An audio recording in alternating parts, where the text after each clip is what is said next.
बिस्मिल्लाहिर्रहमानिर्रहीम। नाज़रीन अस्सलाम वालेकुम। आप देख रहे हैं साबिर शाकिर को यूट्यूब चैनल पे। आज है जनाब 12 जून साल 2020 और दिन है आज जुमातुल मुबारक का। आज हम आपसे मज़ीद अच्छी ख़बरें शेयर करते हैं जनाब। अच्छी ख़बरें इसलिए कि अगर हमारे दुश्मन मुल्क को फेंटा लगेगा, उनको नुकसान पहुँचेगा और हमारे दोस्त ममालिक जो हैं वो किसी दुश्मन मुल्क के हावी होंगे तो यकीनन हमारे लिए अच्छी ख़बरें होंगी। और ये अच्छी ख़बर अगेन बमाए जनाब दस्तावेज़ात के हमारे पास मौजूद है। और अगेन मैं कहूँगा कि ये ख़बर माजी की ख़बरों की तरह मुस्तनिद है। चाइना और इंडिया के दरमियान और इंडिया और नेपाल के दरमियान और इंडिया और पाकिस्तान के दरमियान मुसलसल एक टेंशन चली आ रही है। पहले सिर्फ़ पाकिस्तान और इंडिया की थी मकबूजा कश्मीर के मामले में ख़ास तौर पे, और दूसरी शुरू हो गई चाइना और इंडिया की, और इसी दौरान इंडिया और नेपाल की भी शुरू हो गई।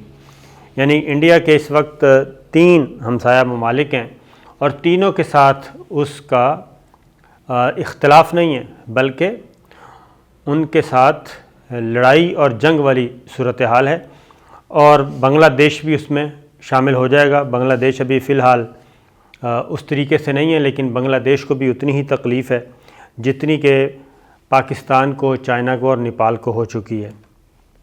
तो इसलिए अब इंडिया के पास ऑप्शंस बहुत कम हैं और वो बराह रास्त सारों से बेयक वक्त लड़ाई कर नहीं सकता, ना उसकी इतनी हिम्मत है वो, बल्कि किसी एक के साथ भी लड़ाई करने की पोजीशन में नहीं है। पहले सिर्फ नेपाल की हद तक था, उसको ज़रा दबाया हुआ था, लेकिन अभी जो ताज़ा तरीन वाक़या पेश आया है उसके बाद तो लगता है कि नेपाल ने भी ज़रा अपने दांत और पंजे दिखाना शुरू कर दिए हैं इंडिया को ख़ास तौर पे। और जो लेटेस्ट सूरत हाल हुई ये मैं पूरा आपको बता रहा हूँ। इस वक्त मैंने आपको कुछ अर्सा पहले बताया था कि अल्टीमेटली चाइना, पाकिस्तान और नेपाल ये इकट्ठे हो जाएंगे, और पहले जो इनका प्लान था कि पाकिस्तान और चाइना को घेरा जाए वो सारे का सारा ग्रेटर प्लान उल्टा हो गया। अब इंडिया ख़ुद घिरता जा रहा है इन तीनों के हाथों में, चाइना के, नेपाल के और पाकिस्तान के। और पाकिस्तान के साथ तो आपको पता ही है इंडिया की किस लेवल की दुश्मनी है और किस तरह एक दूसरे को खा जाने वाली नज़रों से देखते हैं, एक दूसरे के वजूद के ख़िलाफ़ हैं बुनियादी तौर पे। पाकिस्तान तो शायद फिर भी नहीं है, लेकिन इंडिया जो है वो तो पाकिस्तान के वजूद को तस्लीम ही नहीं करता, ख़ास तौर पे जो उनका हिंदुत्व का फ़लसफ़ा है उसके तहत। हिंदुत्व का फ़लसफ़ा क्या होना जी, एक इंतहा पसंदी वाला है उसके लिए। तो खैर ये ख़बर आपके साथ शेयर करता हूँ, लेकिन पहले मैं आपको बताता हूँ जी नेपाल के साथ। नेपाल ने, आपको पता है कि नेपाल के बॉर्डर पे भी उसने एक सड़क तामीर की थी और वहाँ पे अपने नेपाल के जो एरियाज़ थे जो कि तयशुदा नेपाल के थे उन पे अपनी सड़कों की तामीर शुरू कर दी थी और वहाँ पे दिफाई एक्टिविटीज़ शुरू कर दी थी। और वहाँ पे राजनाथ गए थे और उन्होंने सड़क का इफ्तिताह किया था काला पानी के मुकाम पे। उस पे जनाब वहाँ से फटा शुरू हुआ और उसके बाद नेपाल ने नक्शा नया मंजूर कर लिया, वो मैं आपको बता चुका हूँ। नए नक्शे के तहत ये तीनों इलाके जो हैं वो दर्रा लेपोलेक और दर्रा लंपियाधोरा और काला पानी, उन्होंने अपने इलाके बता दिए कि ये जनाब हमारे इलाके हैं। और उन्होंने ब्रिटिश राज और ब्रिटिश गवर्नमेंट से जो उनके एग्रीमेंट्स थे उनकी बुनियाद पे उन्होंने ये कहा है, और जो कि एक्चुअल और फैक्चुअल सही है और इस पे कोई इनकार नहीं कर सकता, इंडिया इस पे नहीं कर सकता। उसके बाद पहले जो मैं आपको बता रहा हूँ कि पहले नेपाल को इंडिया ने एक कॉलोनी के तौर पे ट्रीट कर रहा था कि उनका ये एक छोटा सा सूबा है, और फिर ये कि सारी चीज़ें जो हैं खाने पीने की, अजनास और पेट्रोल, फ्यूल, तमाम ज़रूरियात ज़िंदगी वो इंडिया से आती हैं, और वो जब दिल करता है इंडिया ब्लॉक कर देता था। और उस पर ये ब्लैकमेलिंग जब चाहा फ्यूल रोक दिया, फ्यूल के टैंकर्स रोक दिए, जब चाहा खुराक रोक दी, खाने पीने की अशिया रोक दी। तो नेपाल यरगमाल बना हुआ था और ये जो सिचुएशन चेंज हो रही थी किसी को नहीं पता था। चाइना के प्रेसिडेंट नेपाल गए और वहाँ पे पहली दफ़ा, ये सी पैक के बाद की बात कर रहा हूँ, पहली दफ़ा नेपाल और चीन के दरमियान गर्म जोशी वाले सफारती ताल्लुकात और खुफिया ताल्लुकात, स्ट्रेटेजिक रिलेशंस डेवलप हो गए। और इधर इन्होंने सड़क बनाना शुरू कर दी कि नेपाल और चाइना का जो रास्ता है, जो ज़मीनी रास्ता है वो काटें। तिब्बत वाला एरिया जो है चाइना को अंदाज़ा हो गया था, लिहाजा चाइनीज़ प्रेसिडेंट उधर गए और उनके साथ मामला तय किया और उनको सपोर्ट किया नेपाल को, और ज़रा थपकी शपकी दी। और नेपाल ख़ुद भी बड़े फाइटर्स हैं, मैं आपको बता दूँ, खुददार कौम है और वो बिल्कुल इंडियन हिंदुओं के बिल्कुल बरक्स हैं जी। ये बीजेपी और आरएसएस और मोदी के जो ये तो बुचर है ना, ये तो इंसानों की नस्ल कुशी करते हैं मिनॉरिटीज़ की, और इसको किसी और को, और ये सिर्फ हिंदुस्तान को हिंदुओं का बनाना चाहते हैं, बाकी सबको फारिग करना चाहते हैं वहाँ से। तो नेपाल एक जानदार लड़ाका फोर्स, लड़ाका कौम है। लो जी, ये इधर से बिल मंजूर हो गया और उधर से अब नेपाल ने क्या किया है, इनका जी टोटल इनका एरिया है, 2 सूबे हैं नेपाल के, इंडिया के, जिनके साथ उनकी बाउंड्री है। उत्तर प्रदेश है, ये है 651 किलोमीटर की बाउंड्री है नेपाल के साथ, और उसके बाद बिहार है, इसकी है 601 किलोमीटर की बाउंड्री। नेपाल के वज़ीर आज़म ने जी, पार्लियामेंट ने बल्कि ऐलान किया है कि अब हम इस पूरी बाउंड्री पे, और तकरीबन ये 1250 किलोमीटर की लंबी बाउंड्री है, उस पे हम 500 चेक पोस्टें बनाएंगे, मिलिट्री पोस्टें। ठीक है जी, 500 मिलिट्री पोस्टें बनाने का ऐलान किया है ये भारतीय नेपाल के वज़ीर आज़म ने, ताकि हम अपनी बाउंड्री को टाइट कर सकें। और ये जो फ्री सर्विस थी, आना जाना इंडिया और नेपाल का शहरियों का, उसको वो रोक रहे हैं और उसको एक कायदे और ज़ाब्ते में लेके आ रहे हैं। उसकी रीज़न है कि नेपाल के पार्लियामेंट में ये जो ताज़ा इन्होंने, इंडिया ने एक सड़क बनाई नेपाल के एरिया में, और इन 3 इलाकों पे जिसका मैंने ज़िक्र किया आपको, 3 इलाके जो लेपोलिक है, लंपियाधोरा है और काला पानी, इस पे कब्ज़ा करने की कोशिश की। तो उसके बाद फिर नेपाली पार्लियामेंट हरकत में आई, तमाम सियासी जमातों ने मिलके वो नया नक्शा नेपाल का जारी किया, जो कि मैच करता है, एक्चुअल है बरतानवी गवर्नमेंट के साथ। जब इधर बरतानवी राज था हमारे बर्र-ए-सग़ीर में, तो नेपाल उस वक्त भी उनके ज़ेर कब्ज़ा नहीं था, इंडिपेंडेंट मुल्क था। खैर, अब 500 पोस्टें ये कर दी उन्होंने, और एक और काम किया जनाब, उन्होंने ठुकाई की है इंडियंस की। उसकी रीज़न ये है, ये मुझे नहीं लगता कि ये कोई आम शहरी हैं। नेपाल, आपको पता है कि नेपाल को मैंने कहा ना कि कॉलोनी के तौर पे, और हमारा एक जब कुलभूषण पकड़ा गया उसके बाद एक ट्रैप किया उन्होंने हमारे एक रिटायर्ड ऑफिसर को, और एक जॉब का वो क्या कहना चाहिए, वेब पे एक ऐड दी कि ये जॉब के लिए नेपाल के का कह के वो नेपाल गए। कर्नल साहब, रिटायर्ड कर्नल जो हैं, वहाँ पे फिर रॉ के लोग थे, वो ले गए बॉर्डर पे, बॉर्डर से उनको अगवा किया और ले गए इंडिया, और शो ये किया कि हम उस रिटायर्ड पाकिस्तानी अफसर के बदले कुलभूषण का सौदा करेंगे। तो सौदा क्या होना था, कुलभूषण तो एक बहुत ही टॉप क्लास चीज़ है, वो हमारा एक आम पाकिस्तानी शहरी थे, रिटायर्ड थे, वो बेचारे जॉब के चक्कर में ट्रैप हो गए। सौदा वौदा क्या होना था, वो पाकिस्तान ने अभी तक उसका क्लेम ही नहीं किया ऑफिशियली। एक चीज़ बताने का मतलब है कि नेपाल एक कॉलोनी था, और जो भारत की खुफिया एजेंसी है उसका गढ़ था, वहाँ पे सारे ये करते थे ऑपरेशन, और एक बेस कैंप के तौर पे इस्तेमाल करते थे, छोटा मुल्क होने की वजह से। तो इसलिए इस हद तक असर रसूख था। अब वहाँ पे ज़ाहिर है जब नया नक्शा आ गया तो अब फिर ये दरअंदाज़ी कर रहे थे, कोई अपने लोग भेज रहे थे। बज़ाहिर ये कहा जा रहा है कि जी भारतीय शहरी को हलाक किया है। जो सोर्सेज हैं वो ये कहते हैं कि ये शहरी आम शहरी नहीं था, बल्कि हुआ ये कि नेपाल की जो सरहदी फ़ोर्स है, नई फ़ोर्स, जैसे हमारी बॉर्डर सिक्योरिटी फ़ोर्स है, इंडिया की भी बॉर्डर सिक्योरिटी फ़ोर्स है, हमारी जो है नेपाल ने भी एक सरहदी फ़ोर्स बनाई हुई है। क्या कहना चाहिए, आर्मी कह लें आप सादा ज़ुबान में जी, पैरामिलिट्री फोर्सेस जिसको कहते हैं। ये दरअंदाज़ी कर रहे थे और भारतीय फोर्सेस ने दरअंदाज़ी से मना किया। ये लोग बाज नहीं आए और उन्होंने पहली दफ़ा ये फायरिंग की।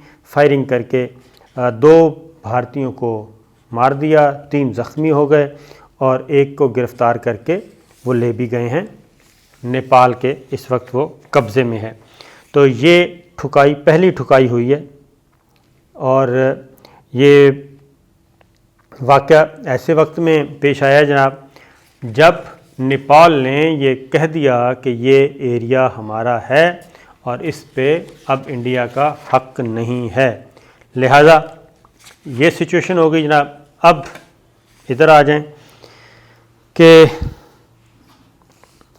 ये तो 2 सूबों में मैंने कहा था ना जी, 6 और 6 1200 किलोमीटर तो ये है, जबकि टोटल जो नेपाल के साथ बाउंड्री है वो है 1850 किलोमीटर की।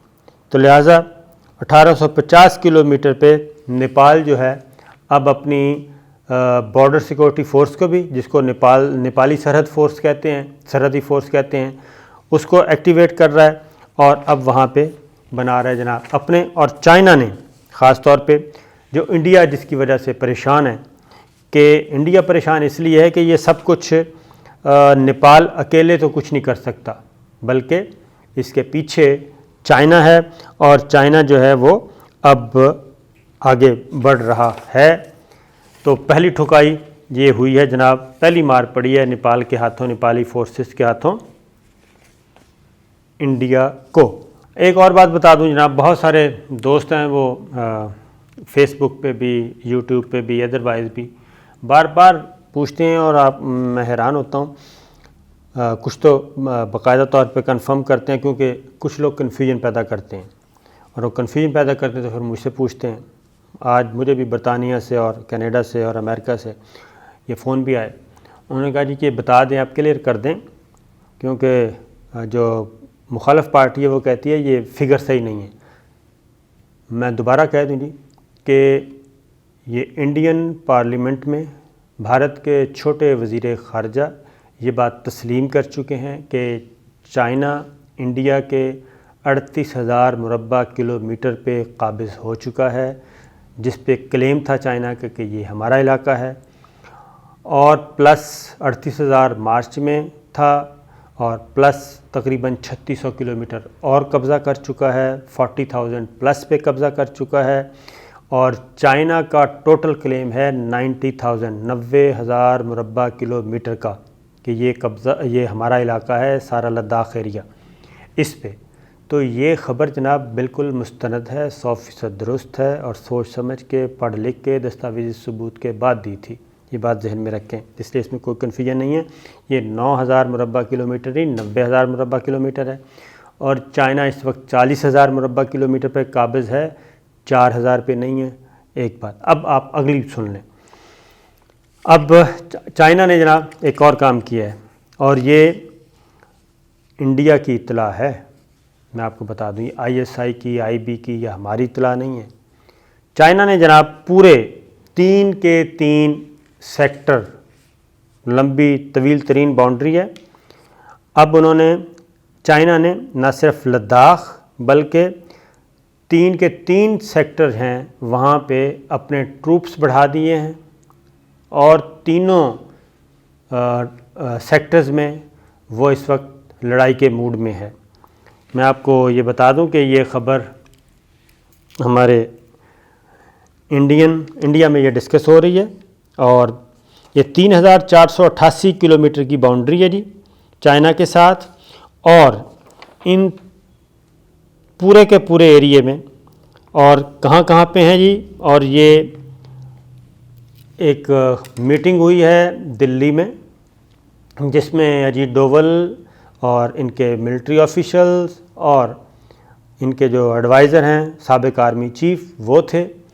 और उसमें ये बताया गया है कि मुज़ाकरात के बाद, ये मुज़ाकरात के बाद की बात बता रहा हूँ, जो फ्लैग मीटिंग हुई लेफ्टिनेंट जनरल इंडियन आर्मी के और मेजर जनरल चाइनीज़ के, उसके बाद की बता रहा हूँ कि जनाब उसके बाद चाइना ने अपनी तमाम बाउंड्री पे अपने ट्रूप्स बढ़ा दिए हैं।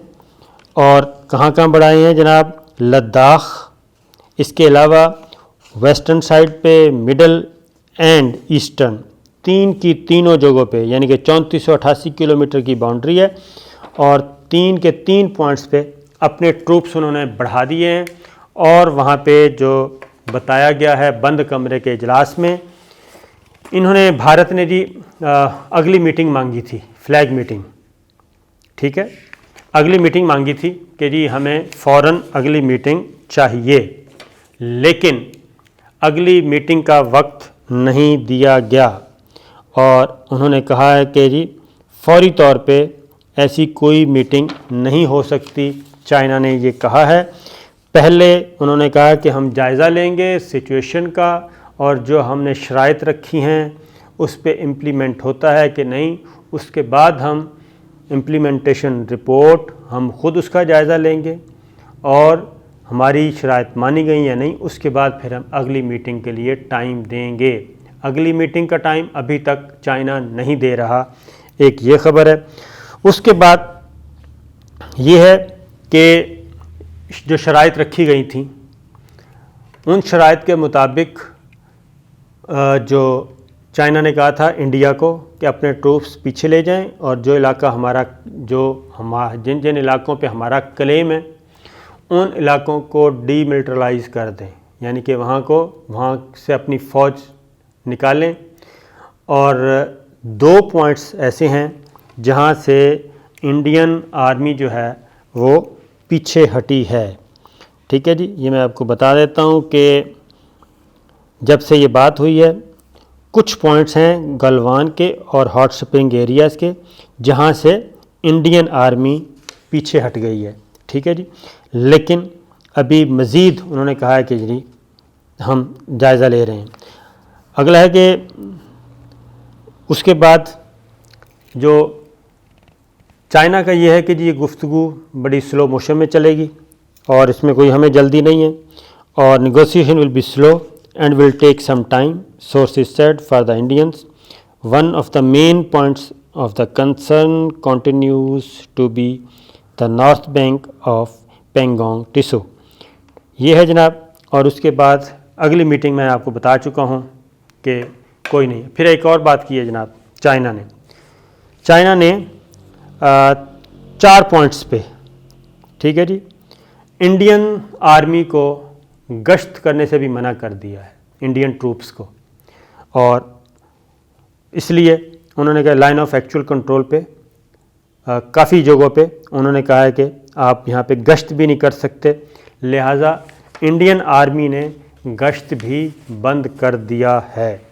तो जनाब ये थी सिचुएशन। बदस्तूर मामलात ख़राब हैं और इस वक्त मुसलसल इंडिया जो है वो अंडर प्रेशर है, न सिर्फ चाइना के हाथों बल्कि नेपाल के हाथों भी होना शुरू हो गया। अगली वीडियो में आपको मज़ीद कुछ ख़बरें देंगे क्योंकि ये काफ़ी थोड़ी सी लंबी हो गई है वीडियो, उसके लिए मैं माज़रत ख़्वाह हूँ। लेकिन चूँकि एक ऐसा पॉइंट है कि सारी बात आपको रखनी पड़ती है वरना मज़ा नहीं आता।